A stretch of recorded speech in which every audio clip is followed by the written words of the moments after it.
ठीक से समझ। ठीक है। तो आप लोगों को ज्ञात हुआ कि प्रथम जो हमने चर्चा की उसमें कि जब भी यह संस्कार हो, है ना, गर्भाधान संस्कार हो, तो बड़ी ही पवित्रता के साथ इस संस्कार को संपन्न करना चाहिए। ठीक है। पवित्रता, बहुत बड़ी पवित्रता रहनी चाहिए। ठीक है ना। तो इसमें आपको इंद्र की मरुद गुणों की उत्पत्ति की जो कथा है वो समझने में आई। एक सुश्रुत संहिता की कथा आती है। महान चिकित्सा शास्त्री आचार्य सुश्रुत ने भी गर्भिणी स्त्री के आवश्यक पालनीय नियमों का उल्लेख किया है। गर्भिणी को चाहिए कि वह जिस समय से गर्भस्थिति के लक्षण स्पष्ट हो जाए, उसी समय से अर्थात प्रथम मास से ही व्यायाम, व्ययाय यानी मैथुन, अपतर्पण यानी शरीर को घटाने वाला आहार विहार, अतिकर्षण कृश करना, ठीक है ना, अतिकर्षण यानी कृश करना, दिन में सोना, ठीक है, रात्रि में जागना, शोक, शोक भी नहीं करना चाहिए उसको, सवारी घोड़े आदि पर नहीं चढ़ना चाहिए, भय भय नहीं करना चाहिए, उत्कट आसन उकड़ू नहीं बैठना चाहिए, इनको एकदम से त्याग दे। प्रथम तो यही ध्यान रखना चाहिए। क्यों?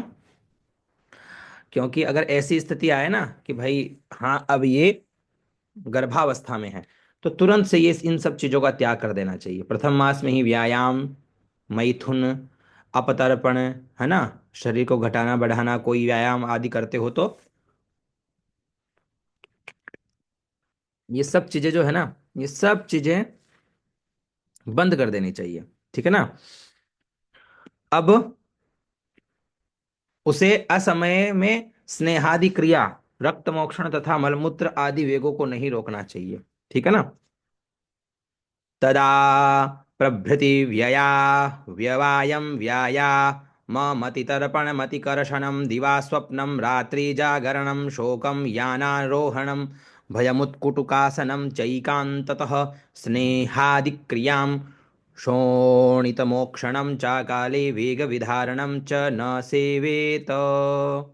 दूसरे स्थल पर आचार्य सुश्रुत कहते हैं, गर्भवती स्त्री प्रथम दिन से ही लेकर अलग दिनों में नित्य प्रसन्न मन वाली पवित्र अलंकारों को धारण किए, श्वेत वस्त्र धारण करने वाली, शांति परायण, मंगलकारी, स्वस्ति वाचन पढ़ने वाली, देवता ब्राह्मण गुरु की सेवा पूजा करने वाली हो, मलिन विकृत या हीन अंगों का स्पर्श न करे, दुर्गंध एवं बुरे दृश्यों को न देखे, बेचैनी उत्पन्न करने वाली कथाएं न सुने, शुष्क, बासी, सड़े गले अन्न को न खाए, घर से बाहर निकलना, खाली घर में जाना, चैत्य श्मशान वृक्ष के नीचे रहना छोड़ दे। ठीक है ना। क्रोध एवं भय तथा निंदित पदार्थों को ऊंचे से बोलना आदि जिन कारणों से गर्भ को नुकसान पहुंचता है, उनको छोड़ दे। यानी गर्भ को किसी भी चीज से अगर नुकसान पहुंचता है इन सब चीजों से, तो उनको त्याग देना चाहिए। बार बार तेल का अभ्यंग और उत्सादन उबटन लगाना छोड़ दे।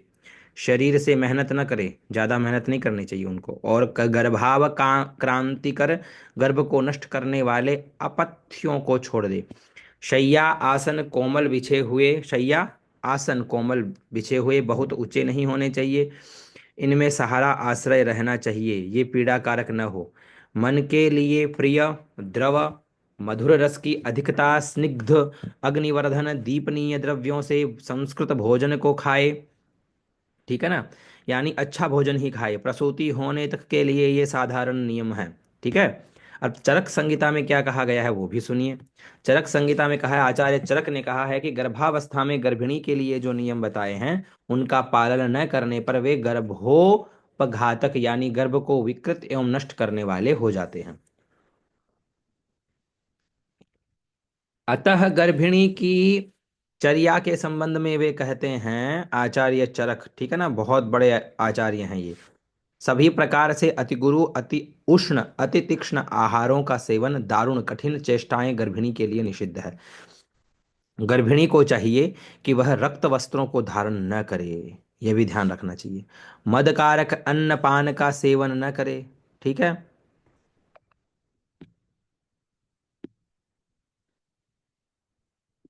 ठीक है।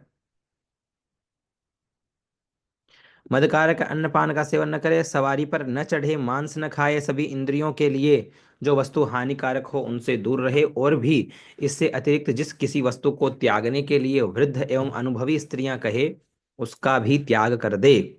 अब निर्णय सिंधु कहता है, निर्णय सिंधु तृतीय परिच्छेद पूर्वार्ध में वराह के वचन से बताया गया है कि गर्भिणी स्त्री मांस युक्त भोजन का प्रयत्न पूर्वक त्याग करे। सामिषमसनं यत्नात् प्रमदा परिवर्जयेद दतः प्रभृति। गर्भिणी पति के पालनीय नियम, जिस प्रकार गुरुविणी गर्भिणी स्त्री के लिए गर्भरक्षा तथा सुलक्षण संतान प्राप्ति के लिए पालनीय नियम बताए गए हैं तथा उसकी नित्यचर्या के विधि निषेध बताए गए हैं, वैसे ही गर्भिणी स्त्री के पति के लिए भी शास्त्रों में धर्मशास्त्र संबंधी नियम बताए गए हैं तथा उसके लिए भी वर्ज्य कर्मों का परिगणन हुआ है। इन नियमों की धर्मशास्त्रीय मर्यादा है और इन नियमों के पालन से गर्भिणी स्त्री तथा गर्भस्थ जीव की संरक्षा सुरक्षा साथ ही उनके मनोभावों पर भी प्रभाव पड़ता है। भारतीय ऋषियों का ज्ञान अति सूक्ष्म रहा है, अतः उन्होंने परोक्ष में होने वाली घटनाओं को भी प्रत्यक्षवत समझते हुए उन विषयों में सावधान रहने का परामर्श दिया है। श्री कमलाकर भट्ट द्वारा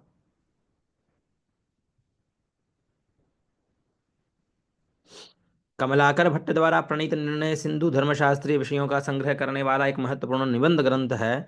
उसके तृतीय परिच्छेद में अनेक आचार्यों के वचनों का संग्रह किए हुए गर्भिणी पति के विधि निषेध कारक पालनीय नियमों को बताया गया है, जिनका विवरण इस प्रकार है कि हेमाद्रि के चतुर्वर्ग चिंतामणि में आचार्य कौंडिन्य के वचन का उल्लेख करते हुए कहा गया है कि गर्भिणी के पति को मुंडन, पिंडदान तथा प्रेत क्रिया नहीं करनी चाहिए। गर्भिणी स्त्री के जो पति होते हैं उनको मुंडन नहीं कराना चाहिए, पिंडदान नहीं देना चाहिए और प्रेत क्रिया नहीं करनी चाहिए। यही बात जिसका पिता जीवित है उसे भी ये कर्म नहीं करने चाहिए। मुंडनम पिंडदानम च प्रेतकर्म च सर्वशः न जीवत पितृकः कुर्यात् गुर्विणी पतिरेव च। याज्ञवल्क्य स्मृति की आचार्य विज्ञानेश्वर प्रणीत मिताक्षरा टीका में भी कहा गया है, समुद्र के जल में स्नान करने और नख केश आदि के काटने से गर्भिणी पति की संतान नष्ट हो जाती है। समुद्र के जल में स्नान नहीं करना, नख केश आदि के काटने से, है ना, नख भी नहीं काटने, केश भी नहीं काटने, आदि के काटने से गर्भिणी पति की संतान नष्ट हो जाती है। ठीक है। आश्वलायन ऋषि का कहना है, अश्वलायन ऋषि का कहना है कि गर्भिणी पति को चाहिए कि वह मुंडन, मैथुन, तीर्थ यात्रा आदि न करे। मुंडन भी नहीं करे, मैथुन भी नहीं करे, तीर्थ यात्रा आदि न करे। और 7 महीने का गर्भ हो जाने पर अनंतर गर्भिणी स्त्री का पति श्राद्ध न करे। प्रयोग पारिजात में बताया गया है कि श्राद्धीय भोजन भी न करे। यहाँ यह भी व्यवस्था दी गई है कि यदि उन दिनों प्रारब्धवश माता पिता का देहांत हो जाए और यदि वह ज्येष्ठ पुत्र हो तो श्राद्धादि करे। अपनम मैथुनम तीर्थम वर्जयेद गर्भिणी पति श्राद्धम च सप्तमासान्मासादूर्ध्वं चान्यत्र वेदवित्। काल विधान तथा मुहूर्त दीपिका में बताया गया है कि बाल बनवाना, शव के साथ जाना, नाखूनों को काटना, युद्धादि करना, गृहारंभ आदि करना आदि कर्म, बहुत दूर की यात्रा, विवाह, उपनयन तथा समुद्र स्नान, ये सब गर्भिणी के पति की आयु को विनष्ट करने वाले होते हैं।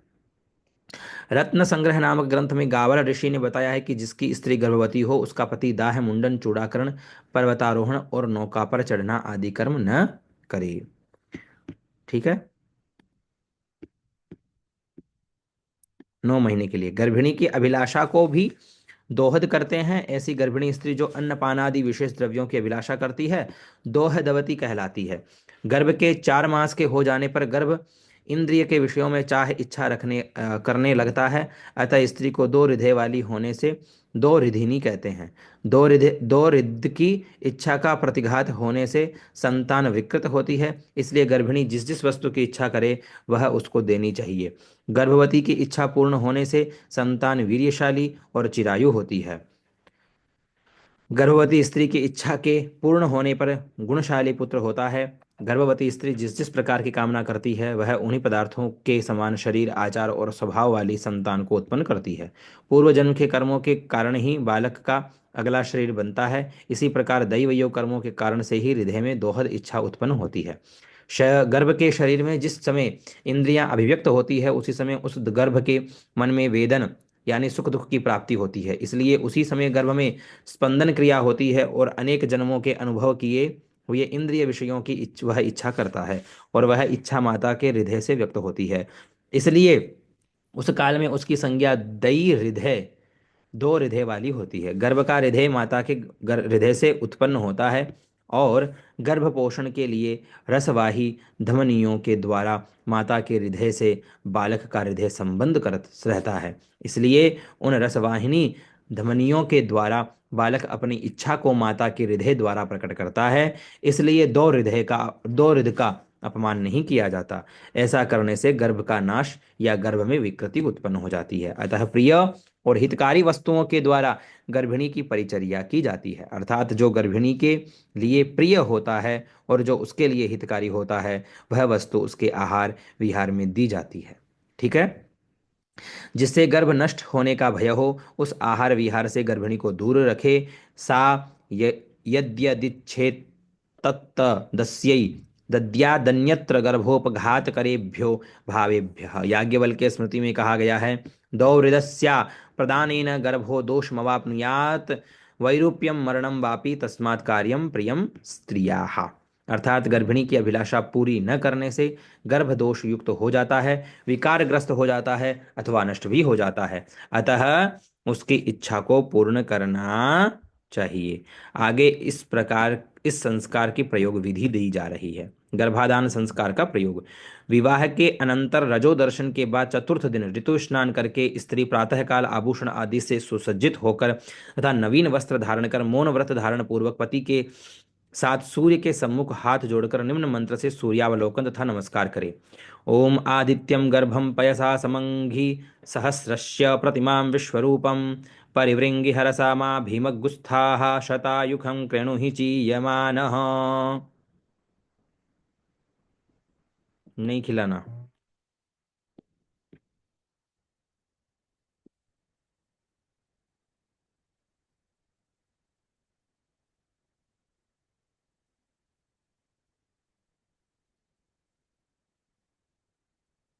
देखो, गर्भाधान का क्या विधान है वो सुनो ध्यान से, और ऐसा ही सबको आदेश करना चाहिए। इस संस्कार को कैसे संपन्न करते हैं? प्रातःकाल दोनों पति और पत्नी भगवान सूर्य के सामने हाथ जोड़ करके इस मंत्र का वाचन करें। शुक्ल यजुर्वेद का 13वें अध्याय का 41 नंबर का मंत्र है। ओम आदित्यं गर्भं पयसा सामंघि सहस्रस्य प्राति सामंधि सहस्रस्य प्रातिमां विश्वरूपम् परिवृङ्धिहरसा माभिमगुस्थाः शतायुखं कृणुहि चीयमानः।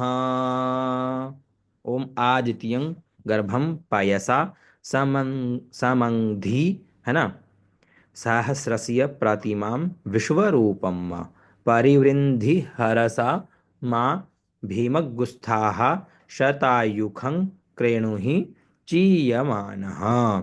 इसके बाद उसी दिन या षोडश रात्रि के पहले किसी दिन जब गर्भाधानाकूल तिथि नक्षत्र युक्त शुभ दिन उपस्थित हो, है ना। ये तो आपको बता ही दिया पहले कि कैसे कैसे नक्षत्र, कैसा वार, कैसा सब कुछ होना चाहिए, है ना। ये सब चीजें आपको बता दी गई है यहाँ, देखो।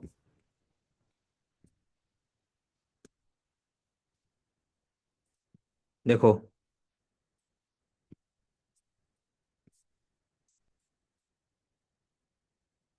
हम्म,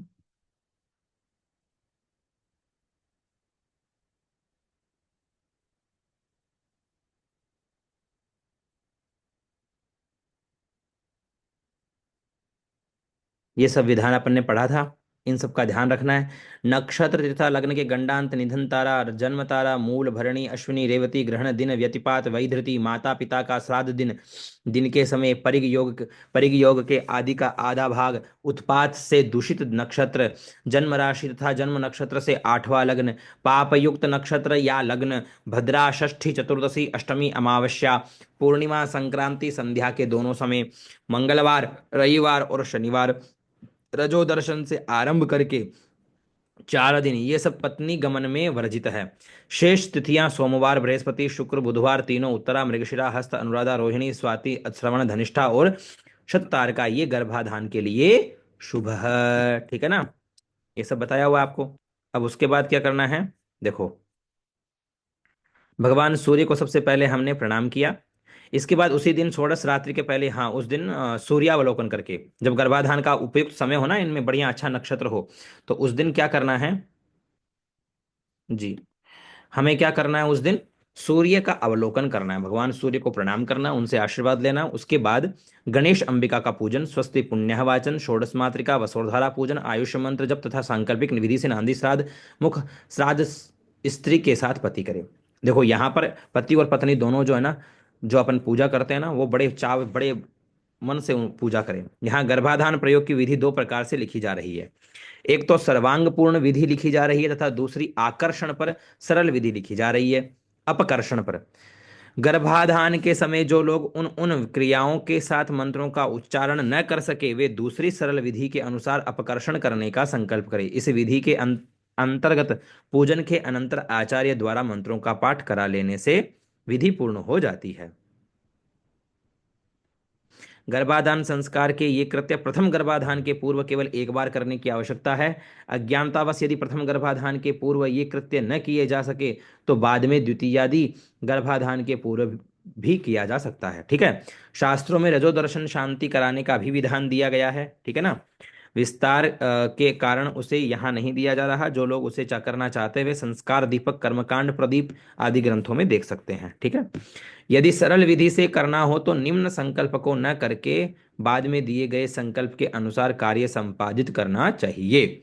सर्वांग पूर्ण विधि तो क्या है, स्नानादि से शुद्ध होकर पति पत्नी आसन पर बैठकर आचमन प्राणायाम करके नित्य संकल्प करे, है ना। संकल्प यही है, ओम विष्णु विष्णु विष्णु श्रीमद् भगवतो महापुरुषस्य विष्णोराज्ञा प्रवर्तमानस्य ब्रह्मणो द्वितीय परार्धे श्री श्वेत वाराह कल्पे वैवस्वत मनवंतरे अष्टाविंशतितमे कलियुगे कलिप्रथम चरणे जम्बूद्वीपे भारतवर्षे आर्यावर्तिक देशे अविमुक्त वाराणसी क्षेत्रे आनंदवने गौरी मुखे त्रिकंटक विराजिते महाश्मशाने भगवत्या उत्तरवाहिन्या भागीरथ्या वाम भागे नगरे ग्रामे क्षेत्रे षष्ठी संवत्सराणाम, है ना, मध्ये संवत्सरे अयने ऋतो मासे पक्षे तिथौ नक्षत्रे योगे करणे वासरे राशि स्थिते सूर्य, है ना। इन सब का उच्चारण करके शेषेषु ग्रहेषु यथा यथा राशि स्थान स्थिति स्वत्सु एवं ग्रह गुणगण विशेषण विशिष्टायाम शुभ मुहूर्ते गोत्र सपत्नीकः शर्मा वर्मा गुप्तो हम अश्या, अब आया अश्याः वध्वाः, यहाँ से अश्याः वध्वाः संस्कारातिशयद्वारा अश्याम जनिष्यमाण सर्व गर्भाणाम बीज गर्भ समुद्भवई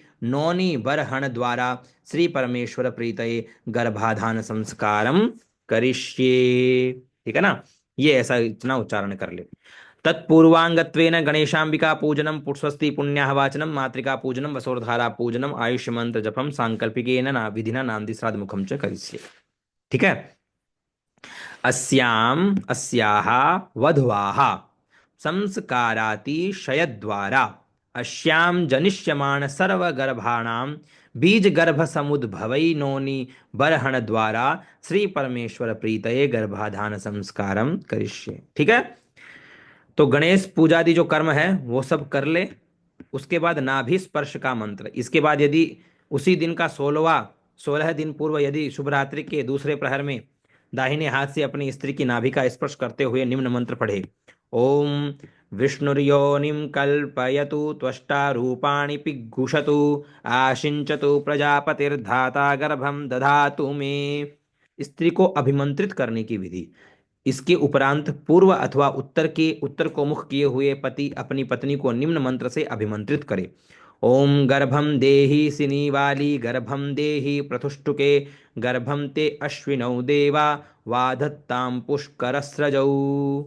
फिर वीर्यदान की विधि है, कि अनंतर स्वस्थ और प्रसन्न मन होते हुए पत्नी पति प्रसन्न हृदय वाली उद्वेग रहित पति की इच्छा करने वाली स्त्री को उत्तम शय्या पर 2 घड़ी रात बीत जाने के बाद वीर्य दान करे।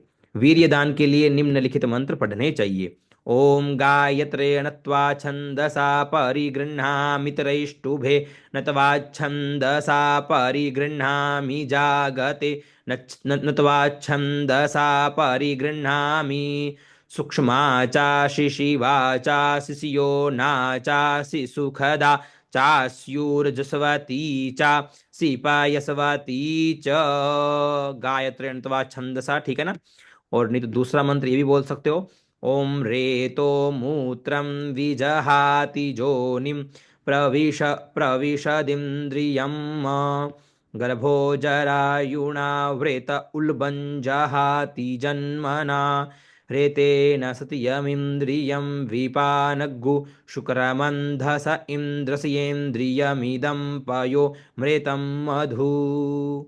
ओम रेतो मूत्रम विजहाति जोनिम प्रविशदिन्द्रियं गर्भो जरायुणा व्रेत उल्बञ्जहाति जन्मना रेतेन सतियमिन्द्रियं विपानग्गु शुक्रमन्धस इन्द्रस्येन्द्रियमिदं पयो मृतं मधु। हाँ, पूजा तो प्रातः काल ही कर लो, और फिर ये क्रिया जब वीर्य दान करो तो उस समय इन मंत्रों का वाचन करो। हृदयालंबन विधि। अभिगमन वीर्य दान के अनंतर पवित्र होकर आचमन करके स्त्री को अपने वामांग में बैठाकर उसके दाहिने कंधे के ऊपर से हाथ ले जाकर उसके हृदय देश का स्पर्श करे। उस समय निम्नलिखित मंत्र का उच्चारण करे। ओम यत्ते सुसीमे हृदयं दिवि चंद्रमसि स्थितं वेदाहं तन्मां तद्विद्यात् पश्येम शरदः शतं जीवेम शरदः शतग्गो शृणुयाम शरदः शतम्। ओम यत्ते सुसीमे हृदयं दिवि चंद्रमसि स्थितं वेदाहं तन्मां तद्विद्यात् पश्येम शरदः शतं जीवेम शरदः शतग्गो शृणुयाम शरदः शतम्। तदनंतर तांबूल आदि का सेवन कर। तदनंतर तांबूल, है ना, तांबूल में यानी जर्दा वाला नहीं करना है, ध्यान रखना, ठीक है। सात्विक तांबूल सेवन करके सुखपूर्वक शयन करे। प्रातःकाल स्नानादि से निवृत्त होकर ब्राह्मण भोजन का संकल्प करे तथा आचार्यादि ब्राह्मणों को दक्षिणा प्रदान कर मातृकाओं का विसर्जन करे। गर्भाधान संस्कार की सामान्य सरल विधि। वर्तमान समय में गर्भाधान संस्कार की पूरी विधि संपन्न कराने में जितनी कठिनाई प्रतीत हो, तो उसके लिए संक्षिप्त एवं सरल सांकल्पिक विधि दी जा रही है। समयाभाव के कारण पंचांग पूजन नहीं करना हो तो उसके विकल्प रूप पंचांग पूजन के निमित्त निम्नलिखित संकल्प के द्वारा आचार्य को दक्षिणा प्रदान कर दे। ठीक है, आचार्य को ही दक्षिणा प्रदान कर दे कि भाई तुम्हें ये पूजन करनी है ना, तो आचार्य को ही दक्षिणा दे दो, वो आचार्य ही क्या कर देगा, पूजन इत्यादि कर देगा। कि अस्मिन् गर्भाधान संस्कार कर्मणि स्वस्ति पुण्यः वाचनम षोडश मातृका पूजनम स्वसोरधारा पूजनम आयुष्य मंत्र जपम सांकल्पिक नांदी श्राद्धम इत्येतेषां कर्मणां शास्त्रोक्त विधि परिपालनोद्देश्येन स्वर्णम निष्क्रिय द्रव्यम गोत्राय ब्राह्मणाय भवते संप्रददे। ऐसा कहकर दक्षिणा ब्राह्मण को दे दे। तदनंतर गर्भाधानात्मक मंत्रों का निम्न रीति से अपकर्षण कर ले। गर्भाधान के मंत्रों के अपकर्षण करने की सरल विधि। मंत्रों का अपकर्षण करने के लिए निम्न संकल्प के अनुसार सभी क्रियाएं संपन्न करे तथा आचार्य के द्वारा इन मंत्रों का पाठ करा दे तथा उसी समय मातृका विसर्जन आदि सभी कृत्य पूर्ण कर ले। यहाँ मंत्र पाठ करा लेने पर गर्भाधान संस्कार की प्रक्रिया पूर्ण हो जाती है। सबके लिए सबके लिए मंत्र का सबके लिए मंत्र का उच्चारण करना संभव न होने के कारण आगे टिप्पणी में दिए गए मंत्रार्थ की भावना रखते हुए गर्भाधान की क्रियाओं को संपन्न करना चाहिए।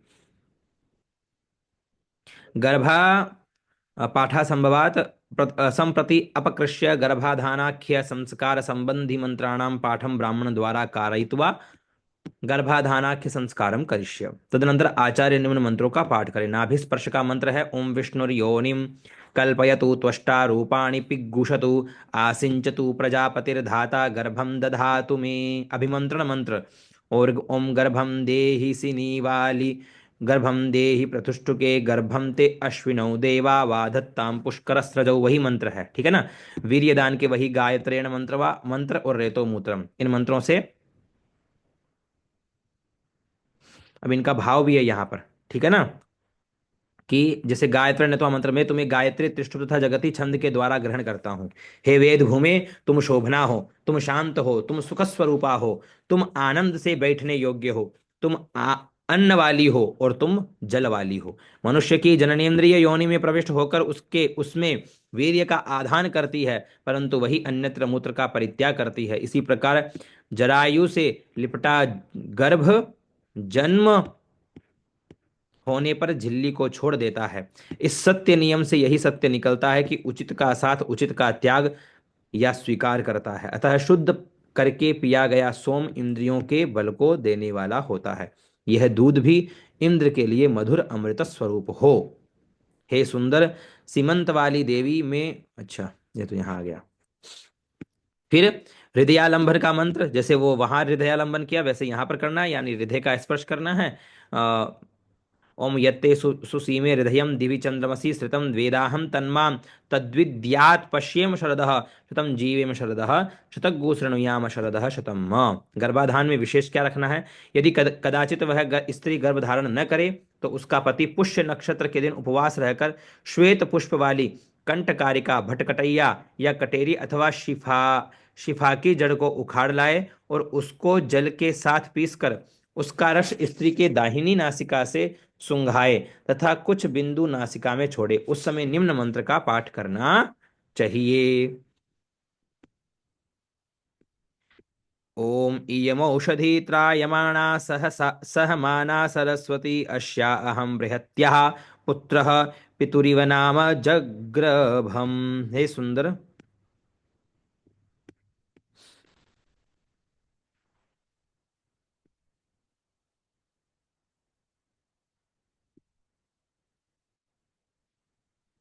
चलो, तो ये क्रिया संपन्न हो जानी चाहिए, ठीक है ना। गर्भाधान में यही विशेष है, और क्या है।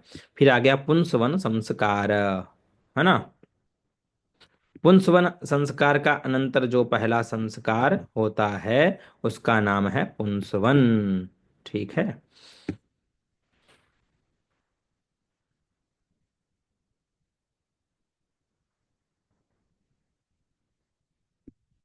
करेंगे, आज आज करते हैं बात, है ना। चलिए, बाकी आप सभी को नमो नमः। जय श्री कृष्ण। शुभ प्रभात।